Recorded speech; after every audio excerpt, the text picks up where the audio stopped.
அஸ்ஸலாமு அலைக்கும். முஹம்மது நபி ஸல்லல்லாஹு அலைஹி வஸல்லம் அவர்களின் வாழ்க்கை வரலாறு பார்த்துக் கொண்டிருக்கிறோம். சென்ற தொடரில் குறைஷிகள் காசிம் குலத்தாரையும் மற்றவர்களையும் அவர்கள் குடும்பத்தார்களையும் எல்லோரையும் கணவாய்களில் ஒதுக்கி வைத்து விட்டார்கள். அவர்களுக்கு உணவு கொடுக்கவில்லை. உணவு அவர்களிடம் வாங்கவும் இல்லை, விற்கவும் இல்லை. 3 வருட காலம் மிகவும் சிரமப்பட்டார்கள். அதன் பின் ஒருவர்களாக சேர்ந்து நம் இரத்த சொந்தங்கள் கஷ்டப்படக்கூடாது என்று எல்லோரும் கூடி பேசி இந்த ஒப்பந்தத்தை நாம் ரத்து செய்ய வேண்டும் என்று சொல்லி அந்த ஒப்பந்தத்தை கிழித்தெறிய வேண்டும் என்று சொல்லி கிழித்தெறிந்து விட்டு பின்பு அனைவரும் நாம் எப்போதும் போல் ஒன்றாக சேர்ந்திருக்கலாம் என்று முடிவு செய்து கணவாயிலிருந்து அனைவரும் வெளியேறினார்கள். குறைஷிகளின் கடைசி குழு தங்களின் ஒதுக்கி வைக்கப்பட்டிருந்த கணவாயிலிருந்து வெளியேறிய நபி ஸல்லல்லாஹு அலைஹி வஸல்லம் அவர்கள் முன்னோர் போலவே அழைப்பு பணியை செய்து கொண்டிருந்தார்கள். குறைஷிகள் உறவுகளை துண்டிப்பதை விட்டுவிட்டாலும் முஸ்லிம்களுக்கு தொந்தரவு தருவது, அல்லாஹ்வின் வழியை விட்டு மக்களை தடுப்பது என்று தங்களுடைய பழைய பாட்டையே நடந்து கொண்டிருந்தார்கள். அபு தாலிப் 80 வயதை கடந்து தன்னால் முடிந்த அளவு நபி ஸல்லல்லாஹு அலைஹி வஸல்லம் அவர்களை பாதுகாத்து வந்தார். கடினமான சோதனைகளால், குறிப்பாக ஒதுக்கி வைக்கப்பட்ட காலத்தில் ஏற்பட்ட இன்னல்களால் மிகவும் வலுவிழந்து தளர்ந்தார். கணவாயிலிருந்து வெளியேறிய சில மாதங்களிலே கடினமாக நோய்வாய்ப்பட்டார். இதைக் கண்ட இணை வைப்பவர்கள் அபு தாலிப் மரணத்துக்குப் பிறகு அவரது சகோதரன் மகனான முஹம்மது ஸல்லல்லாஹு அலைஹி வஸல்லம் அவர்களுக்கு ஊறு விளைவிப்பது, தங்களுக்கு அரபிகளின் மத்தியில் கெட்ட பெயர்களை ஏற்படுத்தி விடுவது என்று பயந்து தங்களுக்கு விருப்பமில்லையெனினும் நபி ஸல்லல்லாஹு அலைஹி வஸல்லம் அவர்களின் வார்த்தைகளில் சிலவற்றை ஒப்புக்கொண்டு அபு தாலிபின் முன்னிலையில் நபி ஸல்லல்லாஹு அலைஹி வஸல்லம் அவர்களிடம் பேச்சுவார்த்தை நடத்தலாம் என்பதற்காக ஒரு குழுவை தயார் செய்தனர்கள். அபு தாலிபிடம் வந்த இறுதிக் குழு இதுதான். இப்னு இஸ்ஹாக் கூறுகிறார், அபு தாலிப் நோய்வாய்ப்பட்ட போது குறைஷிகள் தங்களுக்குள் இவ்வாறு பேசிக் கொண்டனர்கள். ஹம்ஸா, உமர் இஸ்லாமை தழுவிவிட்டனர்கள். முஹம்மதை பற்றி அனைத்து குறைஷி குலத்தவரும் தெரிந்துவிட்டது. நாம் அபு தாலிபிடம் செல்வோம். தனது தம்பி மகனை அவர் கட்டுப்படுத்தட்டும். நம்மிடமும் அவருக்காக ஏதாவது ஒப்பந்தத்தை வாங்கிக் கொள்ளட்டும். இல்லை என்றால் மக்கள் நமது கட்டுப்பாட்டு கீழ் இல்லாமல் மீறி விடுவார்கள் என நாம் அஞ்ச வேண்டியுள்ளது. மற்றொரு அறிவிப்பில் வருவது, இந்த கிழவர் இறந்த பின்பு அவருக்கு முஹம்மதுக்கும் ஏதாவது ஆகிவிட்டால் அரபுகள் முஹம்மதுடைய பெரிய தந்தையை இறந்த பின் முஹம்மதுக்கு கெடுதிகள் செய்கிறார்கள், அவர்கள் உயிருடன் இருக்கும்போது இவரை விட்டுவிட்டார்கள் என்று குறை கூறுவார்கள் என நாம் அஞ்ச வேண்டியுள்ளது என தங்களுக்குள் பேசிக் கொண்டார்கள். உத்பா, சைஃபா, அபுஜஹல், உமையா, அபு சுஃபியான், இப்னு ஹரப் போன்ற குறைஷி தலைவர்கள் சிலர் தங்களது கூட்டத்தில் உள்ள 25 நபர்களை சேர்த்து அபு தாலிபிடம் பேசுவதற்காக வந்தனர்கள். அவர்கள், அபு தாலிபே, நீங்கள் எங்களிடம் மதிப்பு மிக்கவர். உங்களுக்கு ஏற்பட்டுள்ள நோயின் நிலை உங்களுக்கு நன்றாகவே தெரியும். உங்களுக்கு ஏதாவது ஆகிவிடுமோ என நாங்கள் பயப்படுகிறோம். மேலும் எங்களுக்கும் உங்களது சகோதரன் மகனுக்கும் மத்தியில் உள்ள நிலை உங்களுக்கு நன்றாகவே தெரியும். ஆதலால் அவரை இப்போது அழைத்து அவரிடமிருந்து எங்களுக்கு சில வாக்குறுதிகளை வாங்கிக் கொடுங்கள். எங்களிடமிருந்து அவருக்கு சில வாக்குறுதிகளை வாங்கிக் கொடுங்கள். எங்களை எங்களது மார்க்கத்தில் விட்டு விடட்டும். அவரை அவரது மார்க்கத்தில் விட்டு விடுகிறோம். எங்களது மார்க்கத்தை அவர் குறை கூறாமல் இருக்கட்டும் என கூறினார்கள். அபு தாலிப் நபி ஸல்லல்லாஹு அலைஹி வஸல்லம் அவர்களை அழைத்து வர செய்து, எனது சகோதரனின் மகனே, இதோ இவர்கள் உனது கூட்டத்தில் சிறப்பு மிக்கவர்கள் ஆவார்கள். உனக்காகவே இங்கு ஒன்று கூடியிருக்கிறார்கள். அவர்கள் உனக்கு சில வாக்குறுதிகளை தருவார்கள். உன்னிடமும் சில வாக்குறுதிகளை கேட்கிறார்கள். உங்களில் யாரும் எவருக்கும் இடையூறு தரக்கூடாது என்று அவர்கள் கூறியதை அப்படியே கூறினார். அதற்கு நபி ஸல்லல்லாஹு அலைஹி வஸல்லம் அவர்கள், நான் இவர்களுக்கு ஒரு சொல்லை முன்வைக்கிறேன். இதை இவர்கள் மொழிந்தால் இவர்கள் அரபியர்களை ஆட்சி செய்யலாம். அரபி அல்லாதவர்களுக்கும் இவர்களுக்கும் பணிந்து நடப்பார்கள் என்று கூறினார்கள். மற்றொரு அறிவிப்பில் அபு தாலிபை நோக்கி, நான் இவர்களை ஒரே வார்த்தையில் இணைக்க விரும்புகிறேன். அதை இவர்கள் கூறும்போது அரபிகள் அவர்களுக்கு பணிந்து நடப்பார்கள். அரபி அல்லாதவர்கள் இவர்களுக்கு வரி செலுத்துவார்கள் என்று நபி ஸல்லல்லாஹு அலைஹி வஸல்லம் அவர்கள் கூறினார்கள். மற்றொரு அறிவிப்பில் வருவது, எனது தந்தையின் சகோதரரே, அவர்களுக்கு ஏற்றமான ஒன்றை நோக்கி அவர்கள் நான் அழைக்க வேண்டாமா என்று நபி ஸல்லல்லாஹு அலைஹி வஸல்லம் அவர்கள் கேட்க, நீ அவர்களை எதன் பக்கம் அழைக்கிறாய் என்று அவர் கேட்டார். அதற்கு நபி ஸல்லல்லாஹு அலைஹி வஸல்லம் அவர்கள், ஒரு வாக்கியத்தை சொல்ல வேண்டும் என்றுதான் அழைக்கிறேன். அந்த வாக்கியத்தால் அரபியர்கள் அவர்களுக்கு பணிவார்கள். அரபி அல்லாதவர்களும் அவர்களுக்கு ஆட்சி செய்யலாம் என்று நபி ஸல்லல்லாஹு அலைஹி வஸல்லம் அவர்கள் கூறினார்கள். இப்னு இஸ்ஹாக் அவர்கள் அறிவிப்பில் வருவதாவது, ஒரு சொல்லை அவர்கள் சொல்லட்டும், அதனால் அவர்கள் அரபியர்களை ஆட்சி செய்யலாம், அரபி அல்லாதவர்களுக்கும் அவர்களுக்கு பணிந்து நடப்பார்கள் என்று நபி ஸல்லல்லாஹு அலைஹி வஸல்லம் அவர்கள் இதை கூறி முடித்தவுடன், இவ்வளவு பயன் தரும் சொல்லை எப்படி மறுப்பது, என்ன பதில் கூறுவது என்று தெரியாமல் அனைவரும் திகைத்து அமைதி காத்தனர்கள். பிறகு அபூஜஹல், அது என்ன சொல்? உமது தந்தையின் மீது சத்தியமாக நாங்கள் அதை கூறுகிறோம், அது போன்று 10 சொற்களையும் கூறுகிறோம் என்று கூறினான்.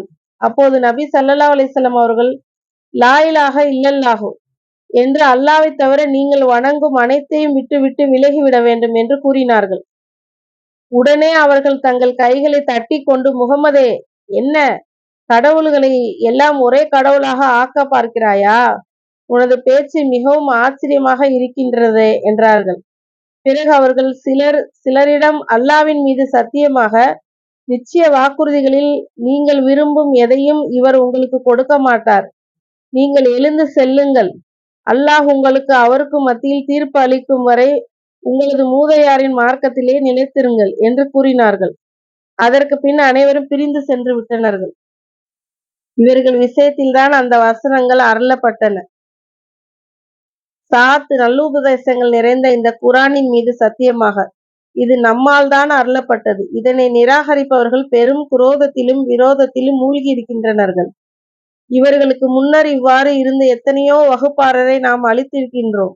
வேதனை வந்த சமயத்தில் அவர்கள் எல்லோரும் உதவி தேடி கூச்சலிட்டார்கள். அது வேதனையிலிருந்து தப்பித்துக் கொள்ளக்கூடிய நேரமாக இருக்கவில்லை.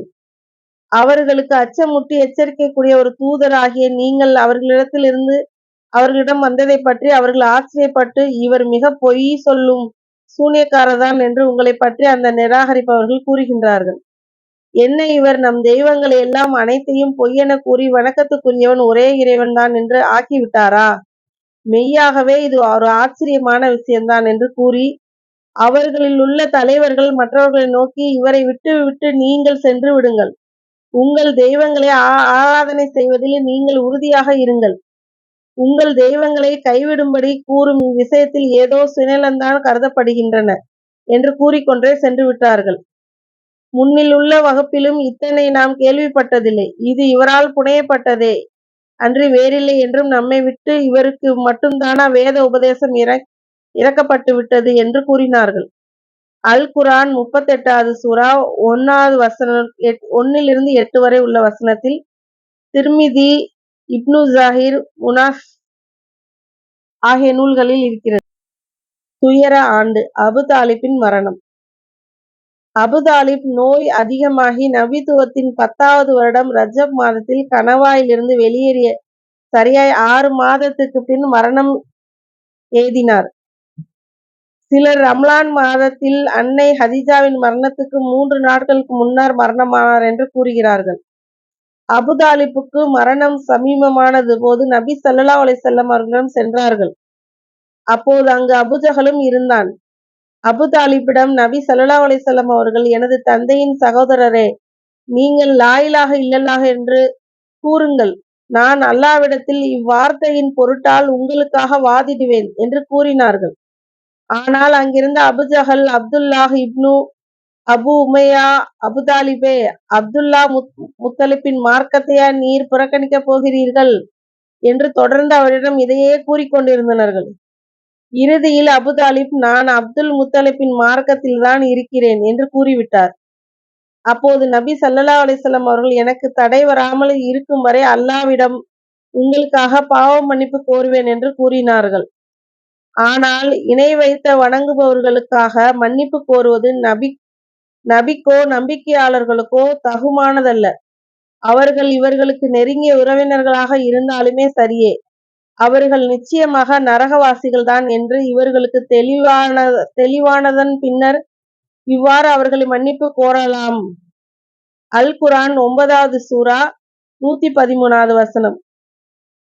நபியே, நிச்சயமாக நீங்கள் இவர்களில் விரும்பியவர்களை நேரான வழியில் செலுத்த உங்களால் முடியாது. எனினும் தன் விரும்பியவர்களை அல்லாஹ் நேரான வழியில் செலுத்துகின்றான்.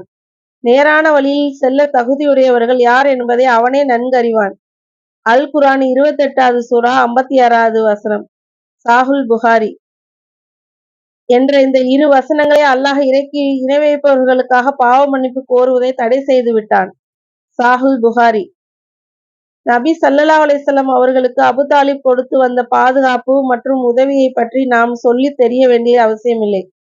காரணம், அவர் குறைஷி தலைவர்கள் மற்றும் மூடர்களின் தாக்குதலிலிருந்து இஸ்லாமிய அழைப்பு பணியை பாதுகாத்து அதற்கு ஒரு அரணாக விளங்கினார். ஆனாலும் தங்களது மூதையாரின் மார்க்கத்திலேயே அவர் நிலைத்திருந்து விட்டதால் மறுமையில் வெற்றியை அடையவில்லை. ஒரு முறை நபி ஸல்லல்லாஹு அலைஹி வஸல்லம் அவர்களிடம், நீங்கள் உங்களது பெரிய தந்தை அபு தாலிபிற்கு என்ன பயனளிப்பீர்கள்?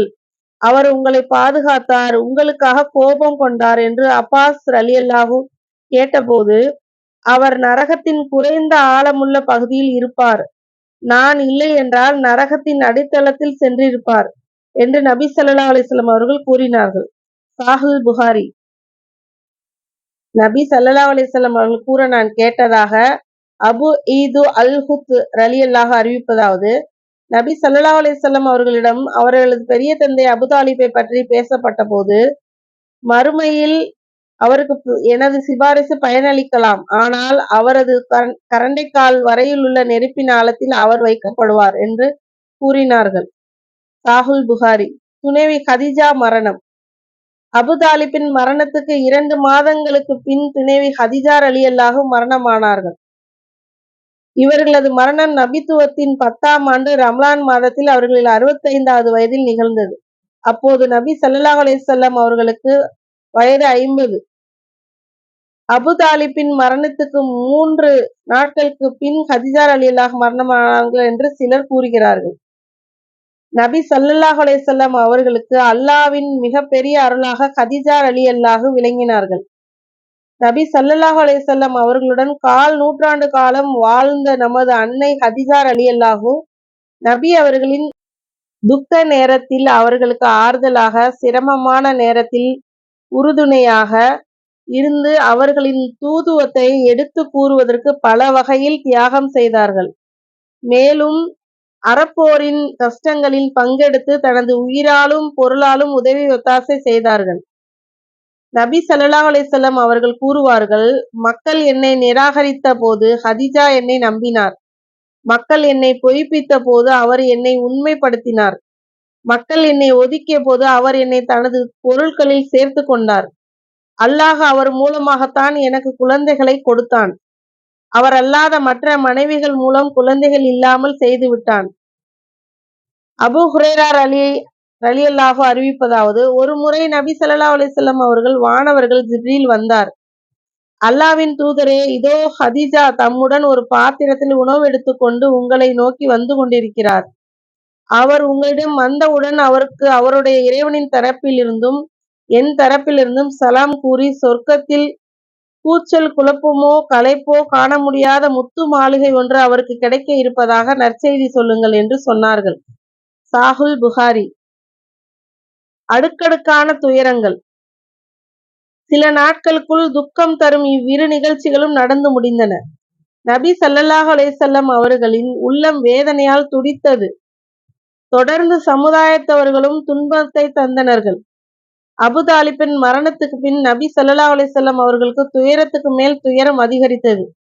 முற்றிலும் நிராசையாகி தாயிப் நகர மக்களையாவது அழைப்பு பணியை ஏற்றுக்கொள்வார்கள் அல்லது ஆதரவு அளிப்பார்கள் என்று தாயிபை நோக்கி பயணமானார்கள்.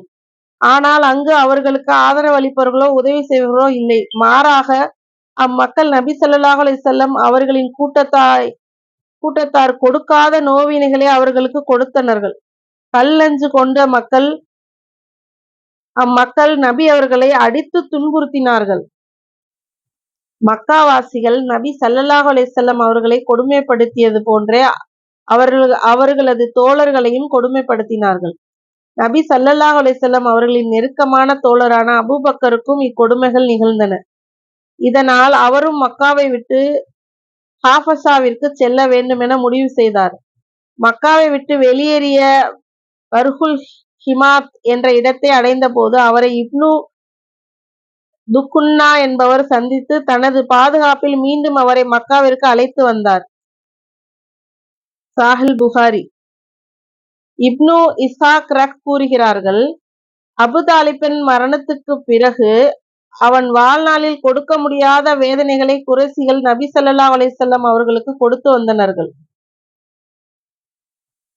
ஒருமுறை குறைஷி மடையர்களின் ஒருவன் நபி ஸல்லல்லாஹு அலைஹி வஸல்லம் அவர்களின் தலை மீது மண்ணை வாரி இறைத்தான்.